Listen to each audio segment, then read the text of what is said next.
弟姊妹，羅冠英，你頭先講，我哋呢第一年29係嘛？每年30嘛，年29第一次齊集啊，上節公歌。我講，我哋好似你去屋企咁啊啦，有嚟唱天公歌。我講幾句説話，拜天公，再唱天公歌，你哋齊集，咁樣你哋去翻你哋嘅區，一區一區去行區。去行區咧，意思講去到。拜啲兄弟姊妹屋企，入到去唱一拜天公歌，神聖嘅祝福好重要，呢個係拜天公。再之後講人嘅祝福，祝福咗唱天公歌，然後傳説嘅唔可以傳就唱天公歌，再出去，再行。你分開嗰啲班你行咧，重要嘅咧。記得同個邊個揸車嘅呢，同個組織嘅人要記得，要攞嗰啲名單，1、2、3歲繼續去邊度嗰啲名單好重要。佢哋去到邊次頭一間，第二係，或者第二間你跟唔到，你去第3間你跟到嘅。重要嘅呢，要一齊組織好好嚟，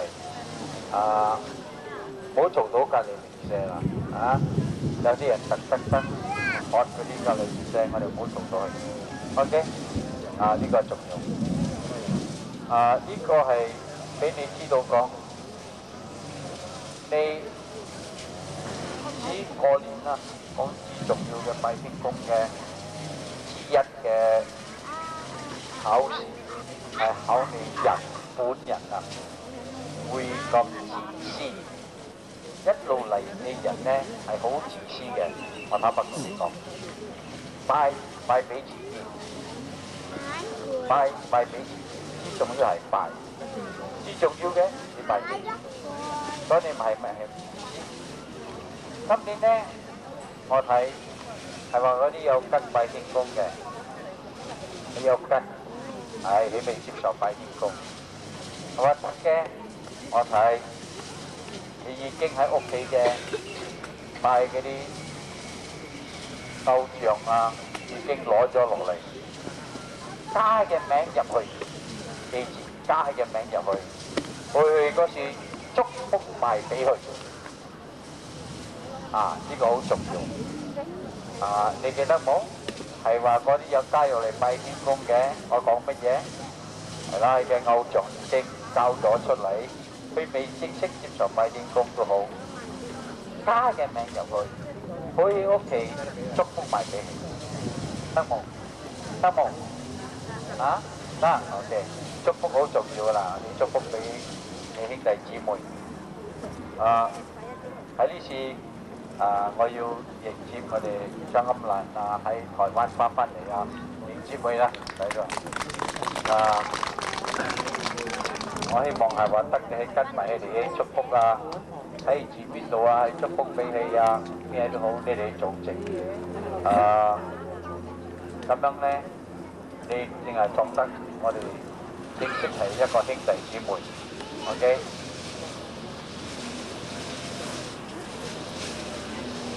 I want to speak in English. What I've spoken in Chinese is exactly what the law would have spoken in English. Just translation. What the law being has just said earlier. Now, I want to remind you for what you have done for the whole year in your life, for this 1 year. What have you done? And that's important. 我提醒你提咗，呢一年你有做咩好事呢？仲有你有做，你本身有做咩？你想啊，你想翻轉頭，OK，加你想，我計啦1月，你想1月你有做咩好事？邊個有做好事1月？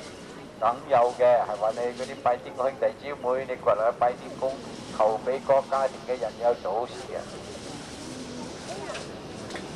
So what have you done for this year, one whole year? Well, surely you might have done something good. Well, at least you have done something good. If I look at it this way, that you look backwards from January last year, 1997, surely you must have visited some of your brothers and sisters' house. What did you do? You kneel down, pray for that.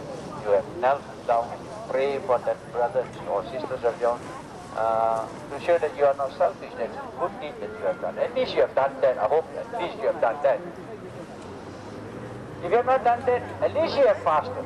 In fasting, probably you donate $3 for that fasting, the 24 hours.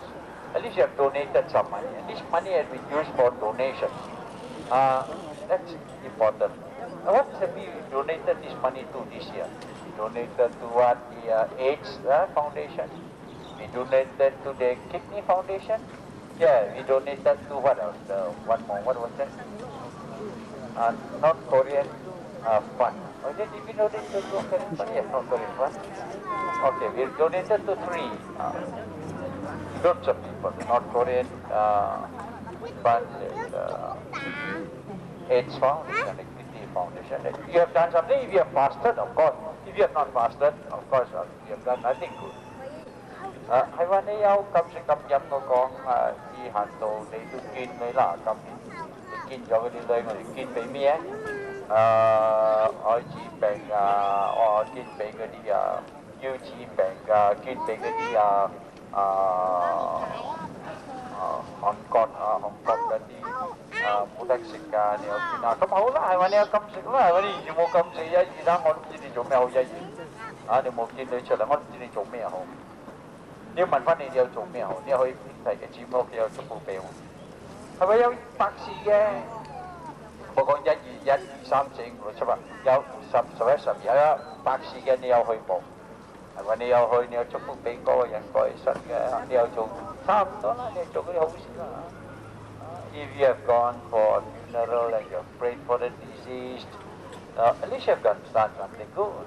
For the deceased, you pray for the deceased, If you have not even attended the funeral or because of this fighting, you have to ask yourself, your own conscience and ask yourself, what have you done good? What good have you done? You have to ask yourself this question. Donation is one we have done because of fasting. And fasting itself, you have done something good to your own self. Do you do something good to your own self in fasting? You ask yourself, do you do something good to yourself? 你要問你自己，你有做咩好嘅俾你自己冇？你禁食禁飲。咁你禁食禁飲，你停咗你嘅機械停止佢俾行清啲但係你行咗，你再行翻你機械佢比較強啲咁多。你有做好對於你本身冇？你要問翻你自己how many times have you told lies？你要問翻你幾多錢你有冇呃大話？幾多錢有呃人 ？How many times have you cheated somebody? You have to ask yourself also, set your own conscience. For the whole year, 一個月入低，你要問翻你自己，有咩你做好嘅？你有呃人，有騙人冇？你有捐女冇？你要問你有做咩好嘅？呢個好重要嘅，一年入低係話，好啦，係話舊年你冇做，明年你做啦，冇記住冇周時咁樣講啦，講慣咗，一年又一年，一年又一年，人你真係唔愛啦，唔愛講講咗要繼續去做啦，唔好再講，明年我會入，明年明年你改到一日吸眼冚咗又唔開得，唞氣又唔得，咩嘢又唔得，又行咗啦。你做咩好？問翻你自己。明天给屋头有个那个糖的，一个这个切来的这个开。有捐冇求俾人冇你去白求俾人冇啊，好過求俾人啊百次啦喜事，你都求俾人哋一個結婚，你求俾人，咁呢啲好事嚟嘅，你有做冇？啊，even those people in marriage, you pray for them. That's so good. Have you done that? You don't go in a marriage. You pray for the person. You pray for your brothers and sisters. Every day you pray in the morning, and when you go to bed, you pray. You have to ask yourself. 朝頭早你瞓醒又拜冇，夜晚瞓覺又拜冇，要問翻你自己有冇要問翻你本身有啲冇，有啲有。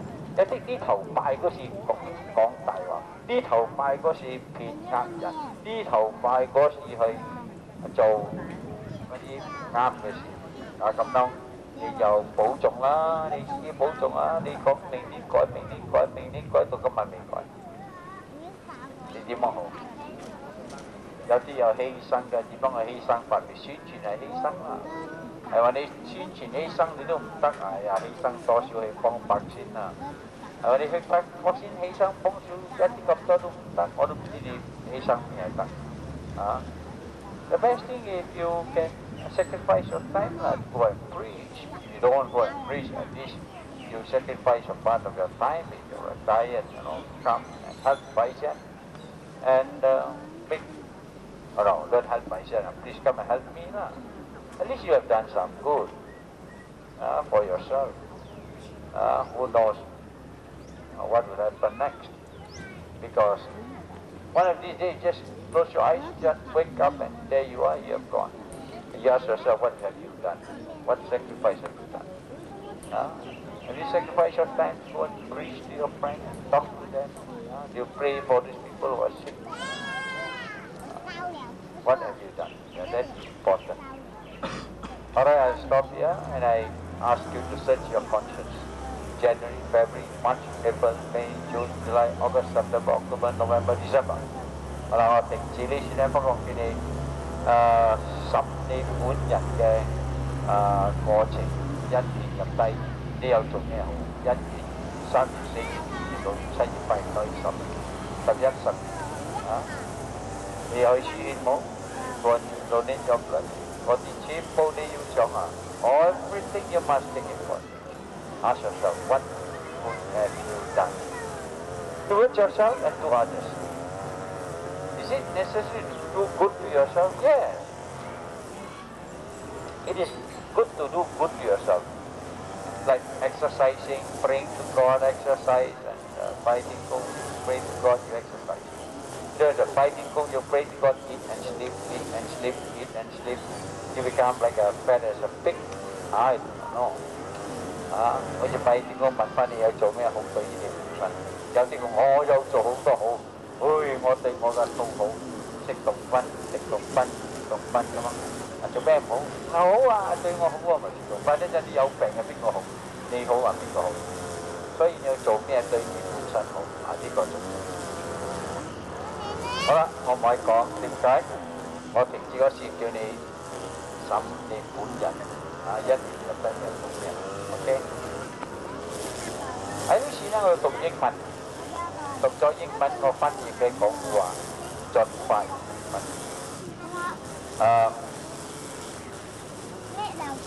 第日17號，我哋去見我去見我一個人，我代表建築重機械會嘅主席，我一個人去見Rapida ISIS，我哋嘅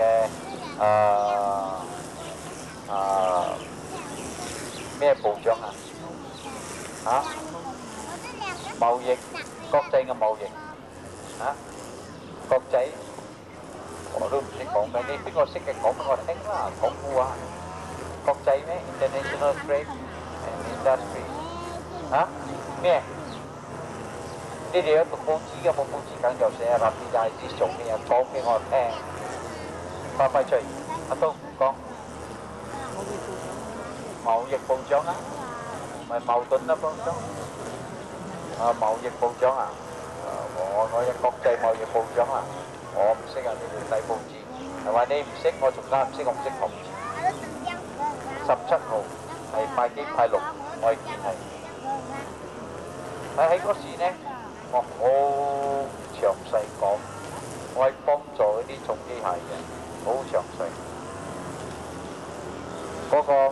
同你講咗啦，利弊係話你有嚟聽嘅，有冇？已經講咗啦，係咪？喺嗰時呢，8個人出嚟講，嗰啲發展嘅發展商嗰啲 contractor 嗰啲contractor 嗰啲咩賣鐵㗎項目灰㗎同埋其他啲關於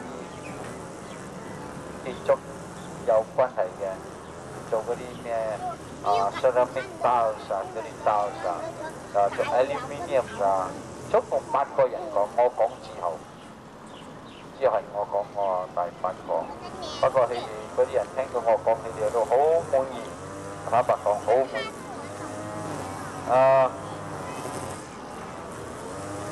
咁樣過後呢，拜一呢我就去見國家經濟顧問嘅組織，行動嘅組織我係見嚟國家經濟行動嘅組織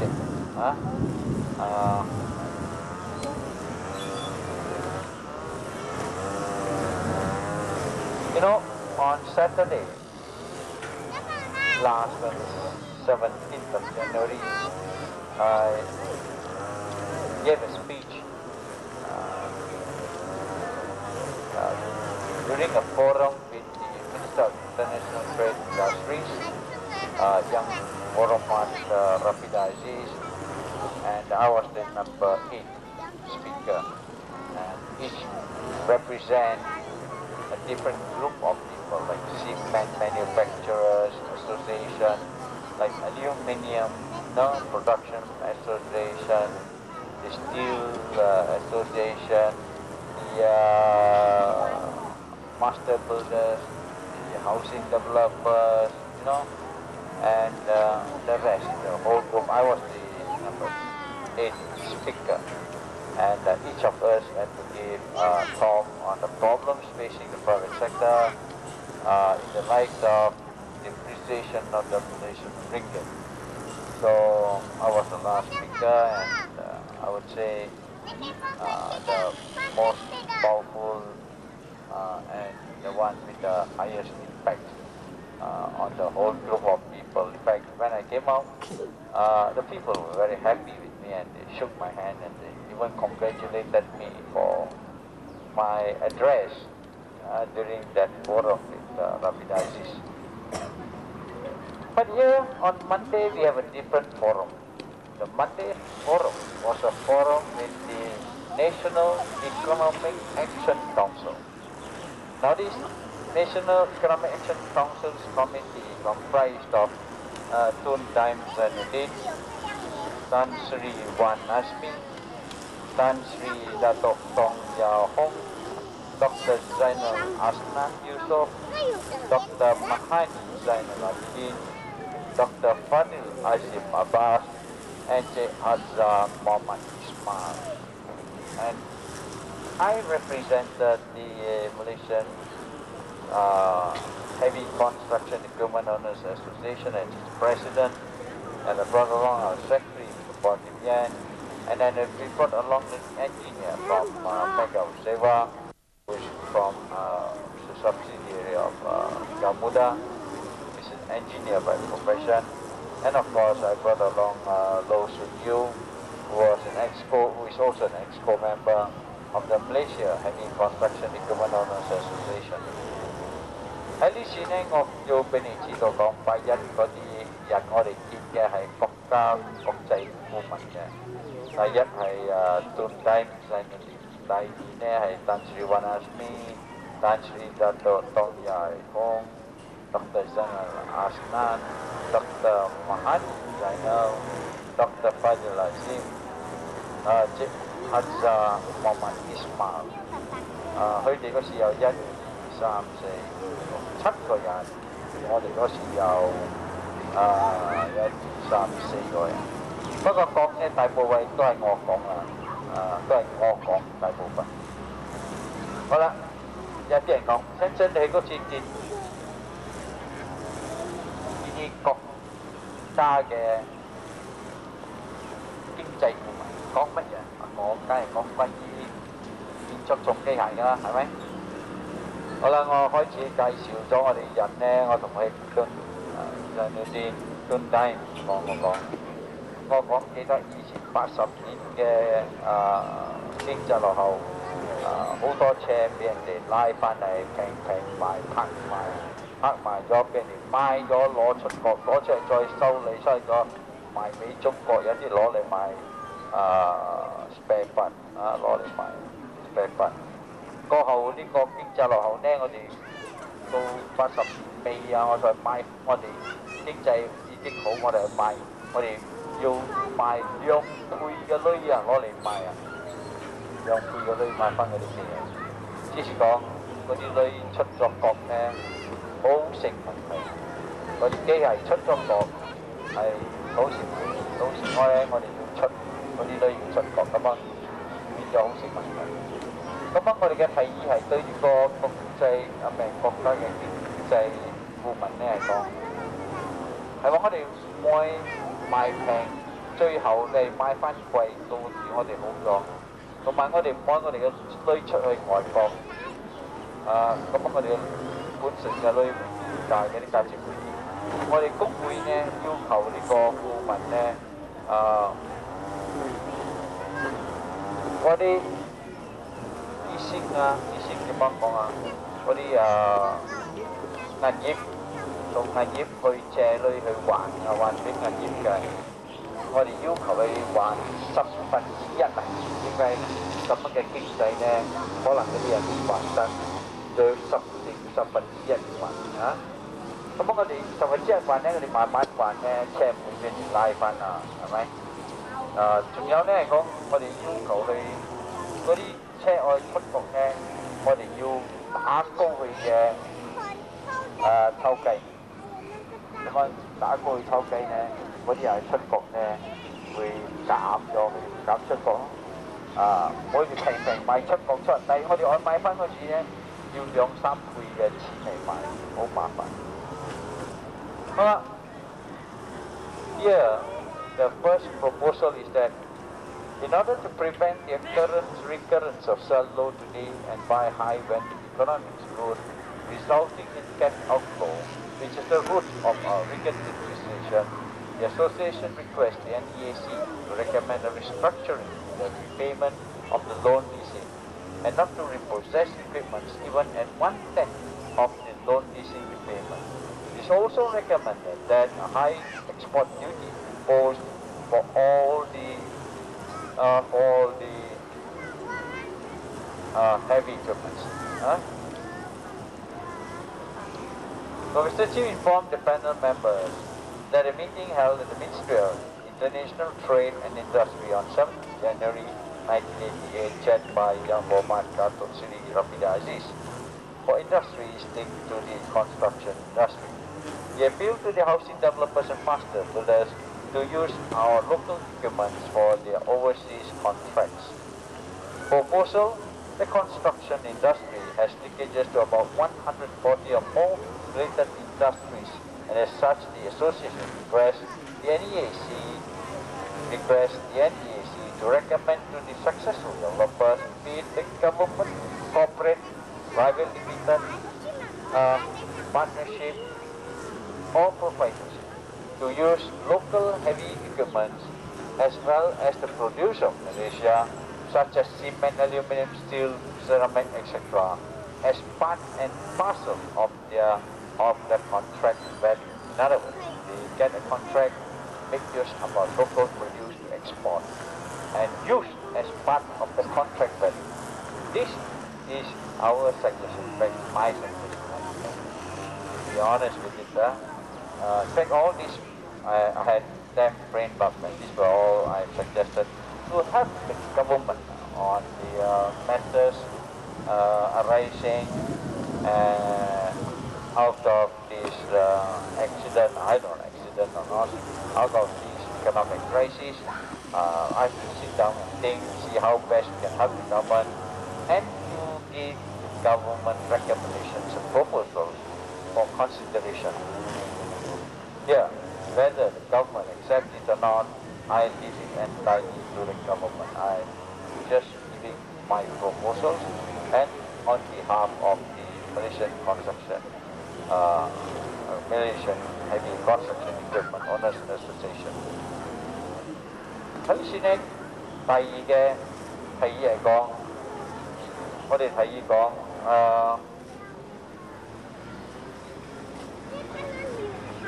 係話，今日呢啲機械，我哋俾翻工去做，好容易啫。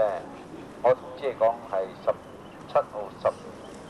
號1月98年，佢哋已經開個會喺呢個貿易部長嘅 office 開會，我係要求嗰啲 developers contractors 發展商同埋嗰啲contractor 係話喺你出國攞到外國嘅標落標，計埋入去我哋嘅重機械帶埋去做。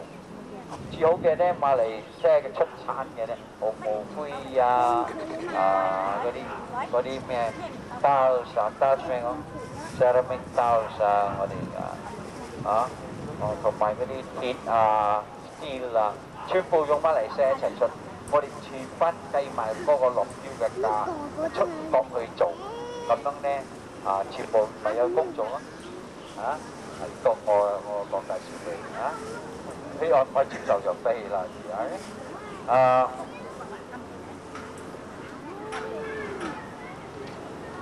喺呢時呢，我又講嗰啲家下佢哋政府鼓勵人哋再入口重機械，政府又鼓勵人哋攞去出國買嘢。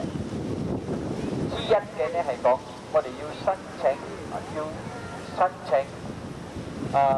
方面申請批准，係話我哋要買 spare part 重機嘅 spare part。呢個方式呢增加咗嗰啲 spare part嘅價錢，增加高咗。咁樣呢，我哋寫就要求講係話，我哋要個個要申請批准嚟講。咁樣嗰啲批准嗰啲咪達到好高咯，呢啲會惹人哋貪污呢啲會惹人貪污。咁樣人哋貪污點樣去搞除非我哋有一個好嘅方式，邊個嚟先，邊個批准先，唔係嘅一啲嚟到幾個月頭嚟批准你有麻煩用嗰啲 spare part，已經今日 spare part 價錢起咗成500%，有啲以前值得400-900今日買得5000頭，點解越嚟越少？冇人入口又要申請㗎嘛，唔係咁簡單。喺呢處呢，我俾我嘅本人嘅經驗已經我以前去呢個喺吉隆坡BUSM你係加多嘅代表賣 spare part 嘅。嗰時期我哋想買一個加多嗰啲電路板，我哋板。根本BUSM本身都唔知係乜嘢嚟嘅，佢都唔知道嗰個係乜嘢嚟嘅。點解講係講代表格刀啫？不過佢都唔知嗰件物係乜嘢嚟嘅。咁樣同佢講起講，我今日咁樣好啦，我哋同你訂要3月，就邊處得3月4月，我哋嘅車停喺嗰時嘅。咁樣我同阿財你走去日本都講要停，我撞起我同日本仔講係話你買呢個電子物俾我呢。我翻嚟呢，我就宣佈叫我哋人全部唔可以用你嘅揀刀嘅機械，咁樣嚇一嚇你，咁樣又當時又賣俾我，所以呢啲人好咩啦，去搞拖嘅時間呢，就增加起貴嗰啲物，不過嗰隻嘢平10幾千，細塊咁細塊嘢都唔夠尺半加尺半嘅喎，3幾千我哋去嗰時買翻嚟。喺當時買啦，點解我哋用恐嚇性？呢個係一個事實講俾你睇，咁樣佢就單時而家都當有香港，我哋馬來西亞做得嘛，俾乜咗人做㗎？咁樣我叫你總幫個 engineer 我哋嘅會員同佢講，做得好我哋冇嗰啲 forging process 咁樣 forging plant。就我哋冇嗰啲嚟嗰啲壓嗰啲鐵壓到非常好硬，點解咧？佢哋要買嗰啲機械好貴嚟做嘅。係我哋有放啲嗰啲放啲做嗰啲重嘅得，咁做咗啲重機械嗰啲 spare part 又用硬嘅啲啦，啲嚟講啲係咪？要好硬嘅啲，唔係我搞錯啊！我陣時俾人用一個成個斷咗攞命啊真係。咁樣我哋今日做唔到，咁樣我哋又唔係咁簡單。我哋用嗰啲機械中嘅機械，中嘅 spare part 點樣節目，為皮係將為皮，真係唔為皮經濟嘅裝唔為皮。喺呢處咧，我要求政府咧啲 permit 去攞去啦，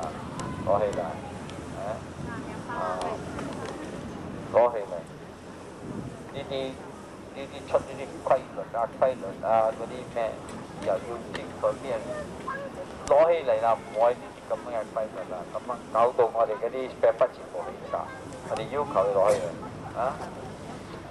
and then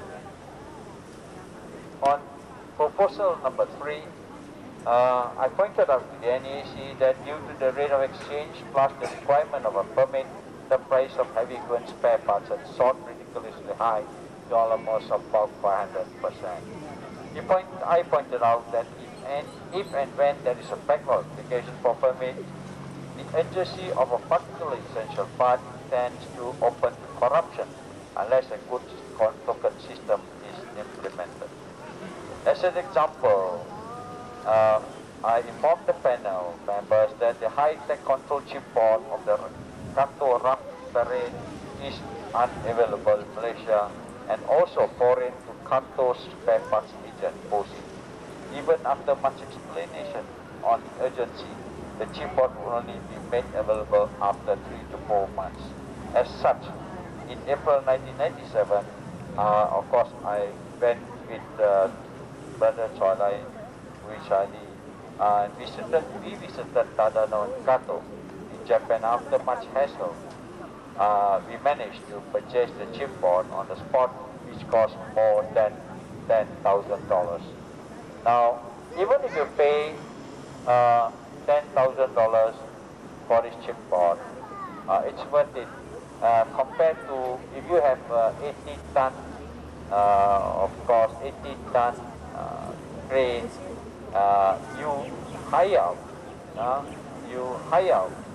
and the income is $56,000 or $58,000 a month, and that's a good time. Now, if these parts is not made available, and of course our procedure doesn't even know about the existence of this part, and if you don't go to Japan and buy the parts immediately, so if a vehicle of 18 tons, for example, stopped for 3 to 4 months, you would have lost an income of $200,000. And for a vehicle of like 18 tons, you know, you have to pay, if you build it to $1.2 million, you may have to pay easily monthly repayment of $30,000, you know. So there's no joke, you know, to have such a heavy payment, and then it's not working for a number of months. Sometimes, you know, if they want a permit, certain parts are not made available. It's not available in this country, and you need a permit to import it. And if the permit takes 3 months, and if the delivery takes 3 months, 6 months, 6 times 50,000 is how many? 100,000 in that? 6 times 50,000? 300,000. So there's a loss of 300,000 income. Over and above that, every month you have to pay leasing at least $30,000. 6 times 30 is how much? $180,000 for 6 months. And then loss of income, you just imagine how much cost the country, at least on productivity alone. So these people must think, at least, don't vote this. you have to apply for permission, you know, the permit to buy spare parts and all that. This, I cannot understand. So we recommend that this be scraped off. See, the association supports the ban in the further import of heavy equipment, but recommends that the requirement of permit to import spare parts be lifted as knee-jerk regulations reacted is not conducive to economic growth. Okay, some people they direct regulations like knee-jerk.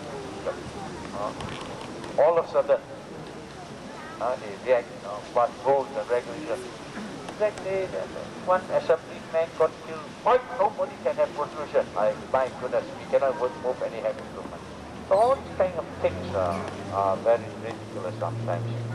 They are knee-jerk regulations. Knee-jerk, take the knee, tuck, hit the hit, tuck, the thing move by itself. Everybody makes decisions like that. It's a problem to the country. So our ministers, in fact, there's a lot of problems by a lot of rules and regulations. Whatever it is. Anyway. Now, point number 4. Conversion of earth-moving equipment for agricultural use. This was what I have suggested in the panel. I explained that most of the equipment can be converted to agricultural machineries.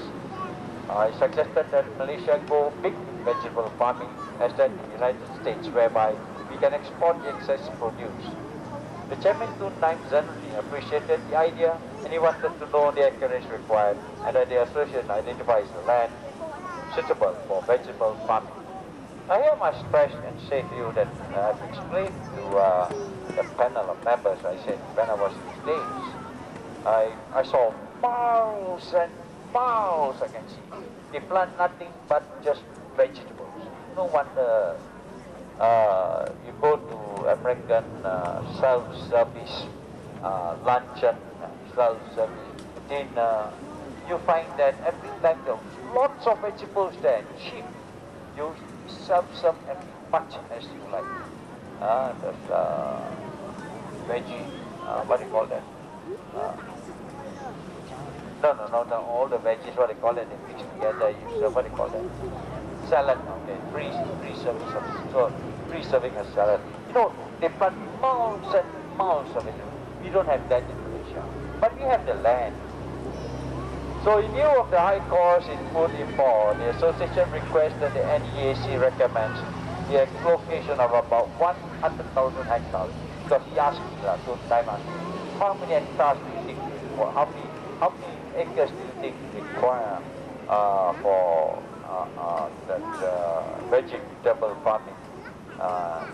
Well, I said, this is our proposal, you see. We recommend that the NOC recommends the allocation of about 100,000 hectares of land to the association for distribution to our members for vegetable and aqua farming to utilize the heavy machineries left idle from construction in order to reduce unemployment and increase productivity in the agricultural industry. So this is our recommendation. In fact, we are giving good recommendations to the government, very constructive, and of course, whether they accept it or not is again entirely left to them.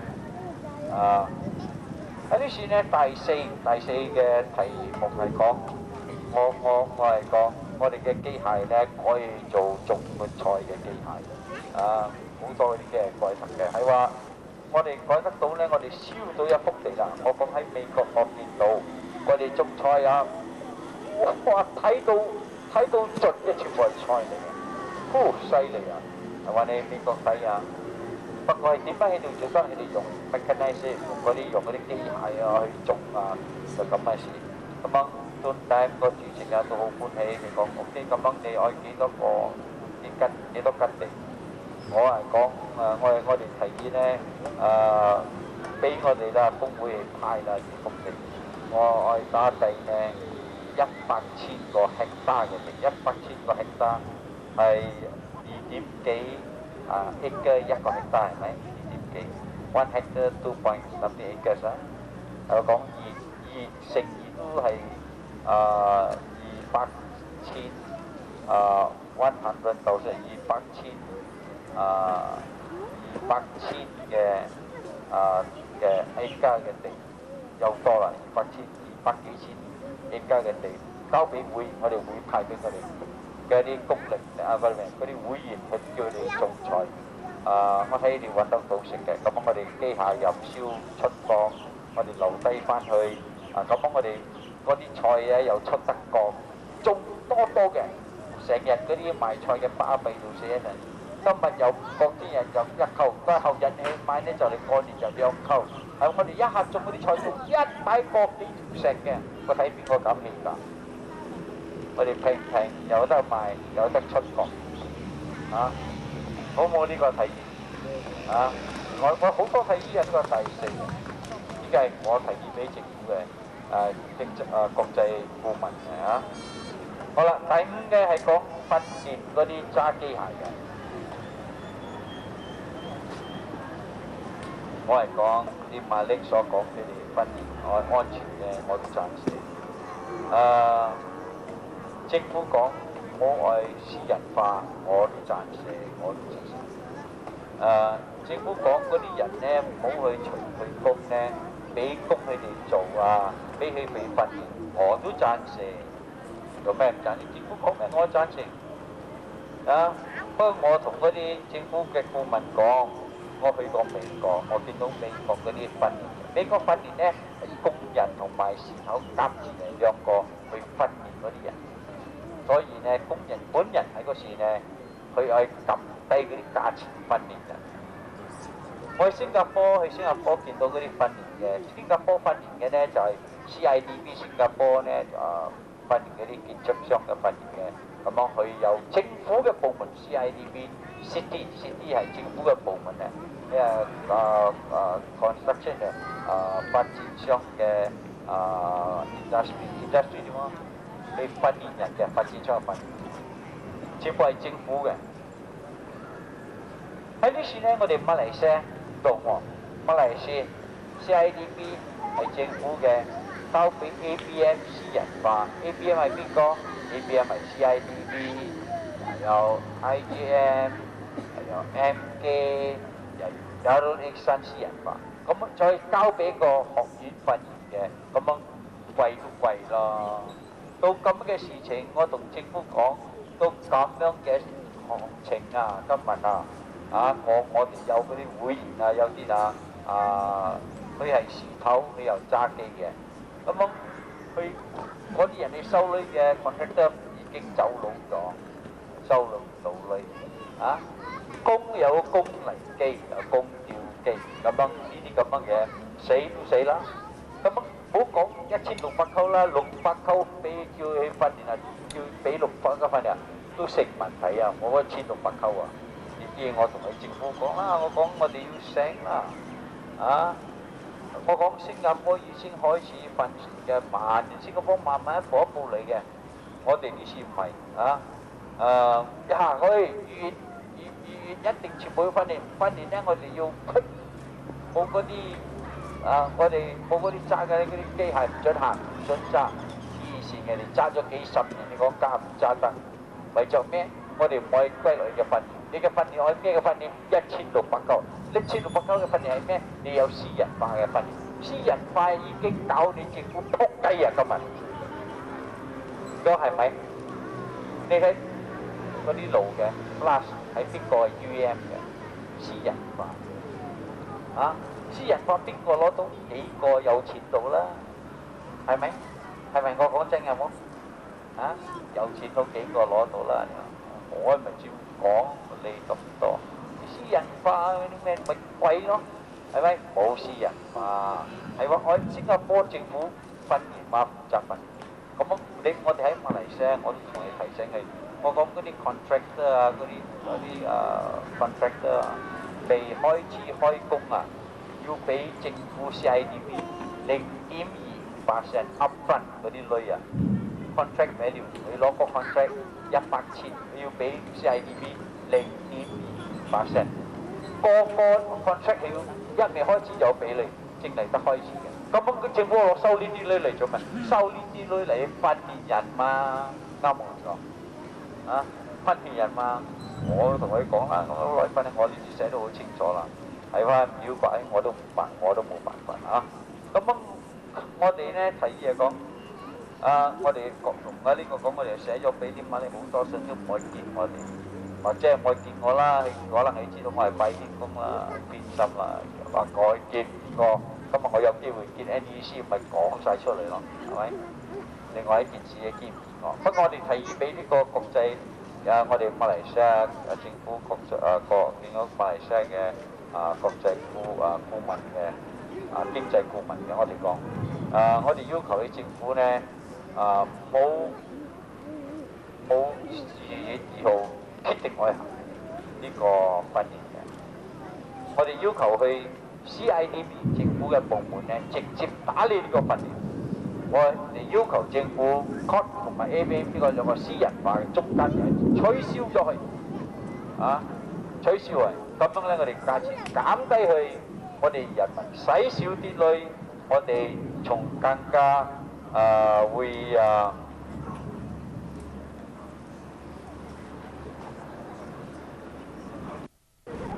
個打錯咗，呢個唔準喺呢度嘅。一陣我有筆，我哋同我打字打錯咗。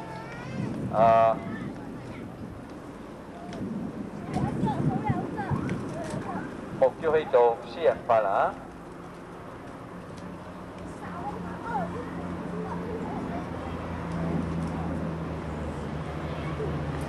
我呢個唔準喺度嘅，OK， 一陣我再改交翻俾阿姚打嘅呢個。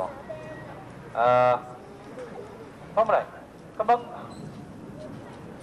呢啲去訓練嘅嚟講，俾交俾政府打理全部，OK，你收你嘛，你 contractor 未起我哋要收0.2%，收嗰啲鐳嚟做咩啊？收你我皮啊？我唔知收你做咩？所以你訓練人嘛，應該係咪攞出啲鐳嚟訓練啊？嗰啲減輕嗰啲訓練㗎嘛，到今日經濟落後啲都唔係咁樣做，又係加，又係私人化，又成經濟落後都係私人化，你咪攞人哋嘅規定夾住你係咪？我都唔知係咪你夾住你整私人化俾幾個人賺，咁樣我哋窮呢？你唔理我哋死喎，窮呢俾你更加窮啊！呢個係你嘅保障。你死人，你窮更加俾你窮，俾你貴呢個係你華人嘅部長嚟㗎，我同你講我唔知點樣睇法啦。應該呢個時期咧，我哋唔好咁樣做啦。啱我讀應該咁嘅經濟落後，你從我內永居啱啦。係今日好嘅，或者16溝或16個都唔啱啦，係話經濟好都唔啱啦。10分貴啦，3日。而新加坡開始拖3年慢慢嚟600溝，於是有16溝。600溝我哋要接受啦，咁16溝攞人嘅居咩真係。Here on proposal number 5, I informed the NEC that I visited America. I visited the local trial in America, and I visited Singapore CIDP training arm, which is the Construction Industry Training Institute. I visited also the Operating Engineer Training Trust in the United States of America. I just came back from America, Chicago, only on the 31st of December 1997. And there I found that the American training, the management and labor join hands for training the skilled operators. And each skilled operator in America can operate 4 heavy equipments. 4.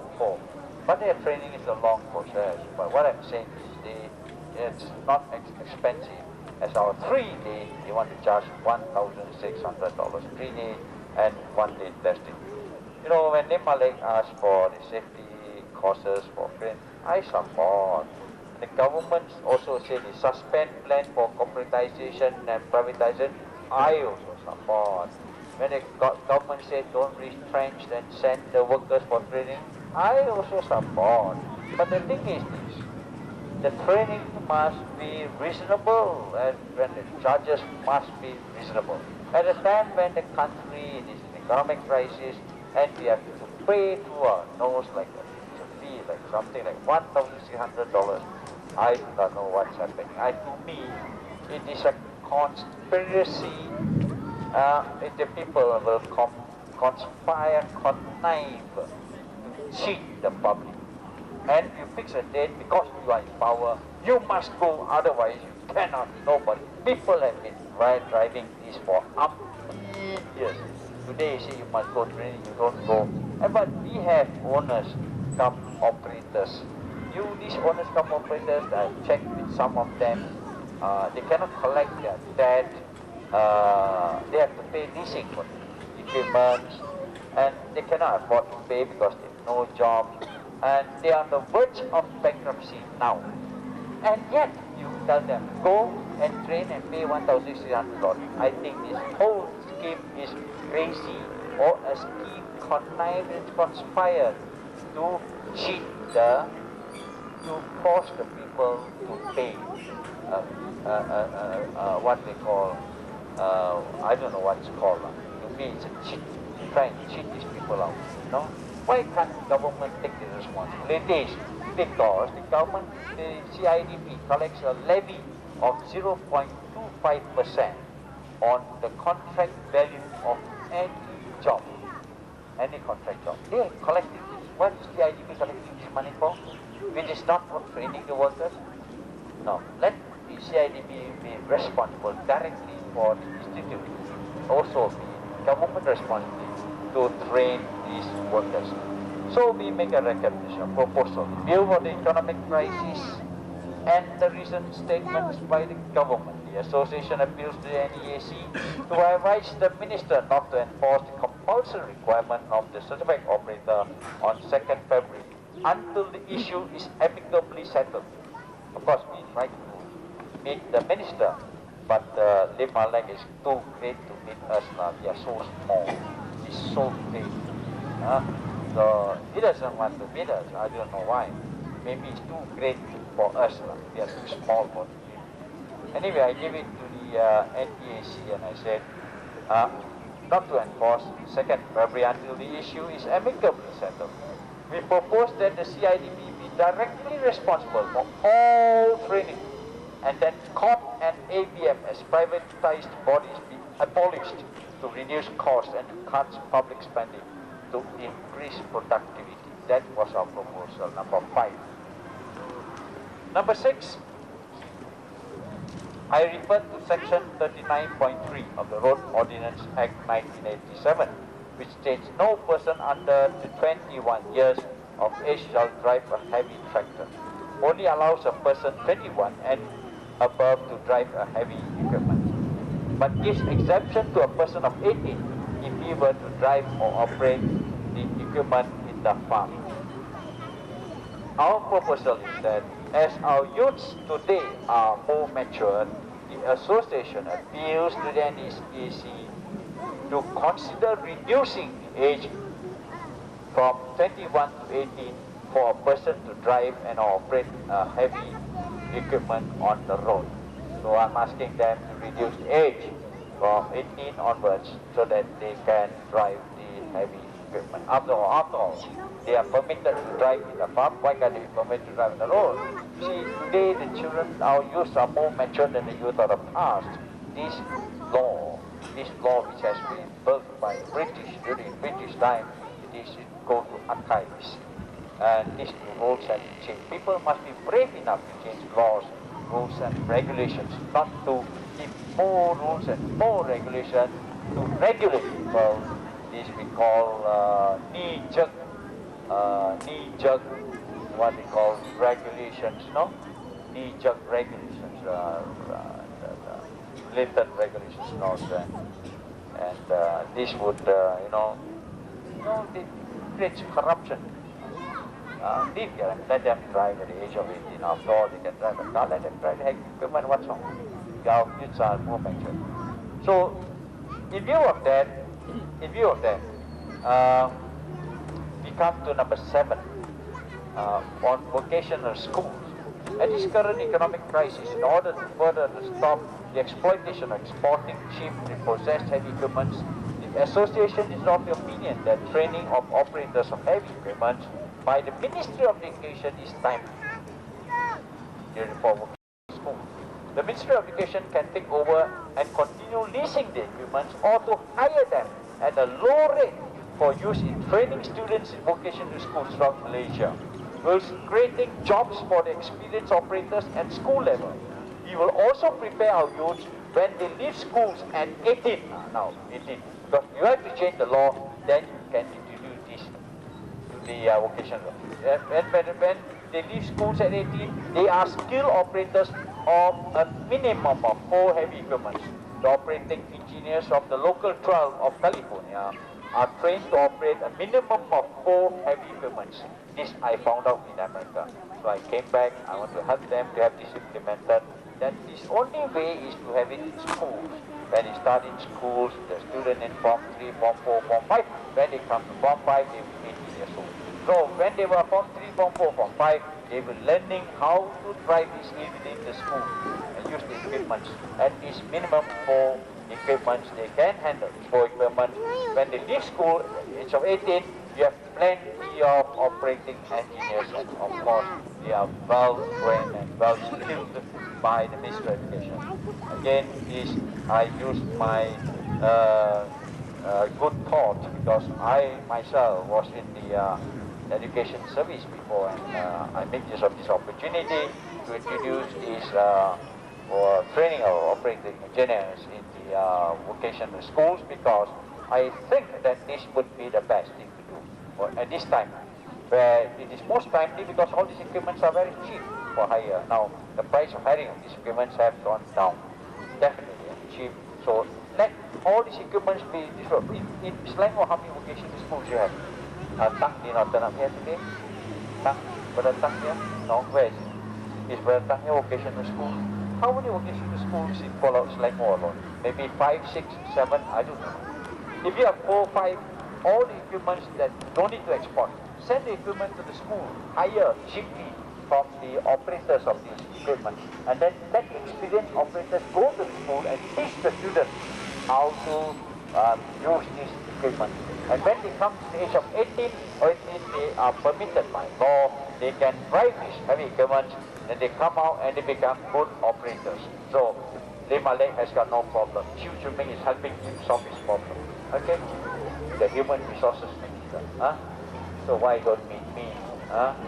Hide your ivory tower. You are trained as a minister, yes or not? But you never thought of this, huh? But you should make thought of this. Just to help the Minister of Human Resources. Huh? I'm giving this suggestion to the NEAs, National Economic Action Council, headed by Tony Time.